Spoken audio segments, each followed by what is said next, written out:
Hi everyone, welcome back to this week's AIDS Navigation. My name is second class Edward Ratliff, and today I'm going to be talking about humility. So in James 4 verse 10, it says, "Humble yourselves in the sight of the Lord, and he will lift you up." So here we're called to humble ourselves, but what does it actually mean?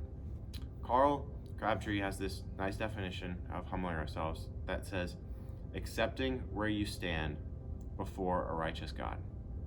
And through thought and meditation, you can parse out what that means. But today we're actually going to try and dive in and understand what it means to accept where you stand before a righteous God. And so humility is often claimed as the opposite of pride. And pride can sometimes be like feeling you're in the right. So generally, if you're getting mad, you're getting angry, or getting sorrowful at your circumstances, then you're thinking you're right and the other person is wrong, and there's usually pride behind the feelings. Another way to think about it is when you're humble, you can be content, not complacent, but content in your circumstances. And so now we're going to look at someone in the Bible who was able to accomplish this, who's able to be content and humble in his circumstances despite stuff not going his way. So we're going to look at Daniel in the book of Daniel, chapter 6. And we're going to look at the story of Daniel in the lion's den. So Daniel chapter 6.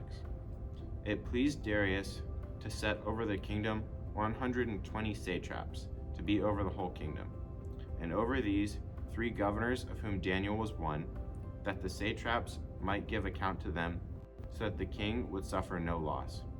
Then this Daniel distinguished himself above the governors and satraps, because an excellent spirit was in him. And the king gave thought to setting him over the whole realm. So the governors and satraps sought to find some charge against Daniel concerning the kingdom, but they could find no charge or fault, because he was faithful, nor was there any error or fault found in him. Then these men said, "We shall not find any charge against this Daniel, unless we find it against him concerning the law of his God." So these governors and satraps thronged before the king, and said thus to him, "King Darius, live forever." All the governors of the kingdom, the administrators and satraps, the counselors and advisors, have consulted together to establish a royal statute, and to make a firm decree, that whoever petitions any god or man for 30 days, except you, O king, shall be cast into the den of lions. Now, O king, establish this decree, and sign the writing so that it cannot be changed, according to the law of the Medes and Persians, which does not alter. Therefore King Darius signed the written decree. Now when Daniel knew that the writing was signed, he went home, and in his upper room, with his windows open toward Jerusalem, he knelt down on his knees 3 times that day, and prayed and gave thanks before God, his God, as was his custom since his early days. Then these men assembled and found Daniel praying and making supplications before his God. And they went before the king and spoke concerning the king's decree. "Have you not signed a decree that every man who petitions against God or man within 30 days, except you, O king, shall be cast into the den of lions?" The king answered and said, The thing is true according to the law of the Medes and the Persians, which does not alter." So they answered and said before the king, "That Daniel, who is one of the captives from Judah, does not show due regard for you, O king, or for the decree that you have signed, but makes his petition 3 times a day." And the king, when he had heard these words, was greatly displeased with himself, and set his heart on Daniel to deliver him, and he labored till the going down of the sun to deliver him. Then these men approached the king and said to the king, "Know, O king, that it is the law of the Medes and Persians that no decree or statute which the king establishes may be changed." So the king gave the command, and they brought Daniel and cast him into the lion's den. But the king spoke to Daniel, "Your God, whom you serve continually, he will deliver you." Then a stone was brought and laid on the mouth of the den, and the king sealed it with his own signet ring and with the signets of his lords, that the purpose concerning Daniel might not be changed. So, a summary of what happens here. Daniel is a ruler, and he is one of the governors in the kingdom. and he does really, really well, and a lot of the other governors get jealous of him.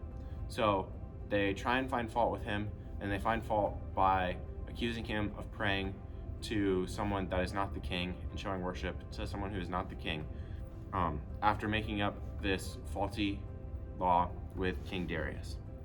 And so they get Daniel thrown in the lion's den. And in this, as it said in verse 10, Daniel, he doesn't change anything that he's been doing. He doesn't get mad at the king. He doesn't get mad at the governors or the other people who were competing with him or who created this law. But instead, he just continues going on about his business, trusting in God, and with no pride in thinking he was right or trying to justify himself. He just continues on. And so what ultimately happens in Daniel after he trusts God and trusts him through the lion's den? Starting in verse 18. Now the king went to his palace and spent the night fasting, and no musicians were brought to him. Also his sleep went from him. Then the king arose very early in the morning and went in haste to the den of lions. And when he came to the den, he cried out with a lamenting voice to Daniel.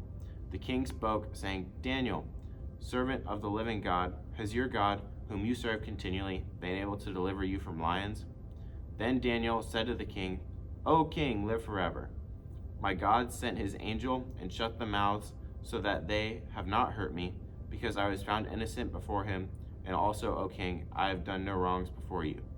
Now the king was exceedingly glad for him, and commanded that they should take Daniel up out of the den. So Daniel was taken up out of the den, and no injury whatsoever was found to him, because he believed in God.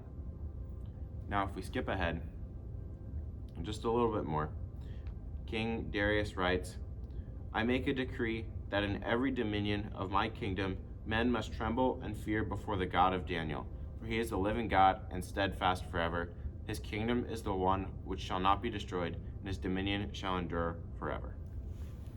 So, Daniel, because of his faithfulness, because of his trust in God and his humility and not wanting to justify himself, because of that, he is saved from the lion's den, and everyone in the Persian Empire at the time, under the rule of King Darius, is called to worship God and is called to recognize that God, Daniel's God, lives forever.